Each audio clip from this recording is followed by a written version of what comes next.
बिस्मिल्लाहिर्रहमानिर्रहीम। सीरू फिल अर्ज़ के तहत आज हम गलियात और हज़ारा की सती बरादरी से मिलने के लिए निकले हैं और इस वक्त हम खानसपुर के नीचे एक गांव आता है रियाला। ये यूनियन काउंसिल जो है प्लाक सुरजाला प्लाक उसका एक गांव आता है रियाला और इसकी तकरीबन आप कह सकते हैं कि 100% जो आबादी है वो सत्ती फैमिली से, हमारे सत्ती कबीले से ताल्लुक़ रखते हैं और ये लोग भी कोटली सतियाँ के किसी गांव से माइग्रेट करके यहाँ पे 1860 के अशरे में यहाँ पे आके आबाद हुए हैं। तो हमारे साथ इस वक्त ज़ियाफ़त सत्ती साहब मौजूद हैं जो इस इलाके की, इस पूरे गांव की नुमाइंदगी करते हैं। इनके वालिद साहब माशाल्लाह तकरीबन 3 से 4 मरतबा इस यूनियन काउंसिल के चेयरमैन रहे हैं।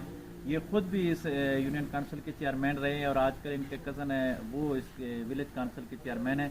तो हम इनसे गुफ्तगू करते हैं। ये ख़ुद इस इलाके के हवाले से और रियाला की आबादी और सत्ती फैमिली की, यहाँ की जो सत्ती आबादी है उस हवाले से ये आपके साथ शेयर करते हैं। आप बहुत शुक्रिया, आपने मेहमान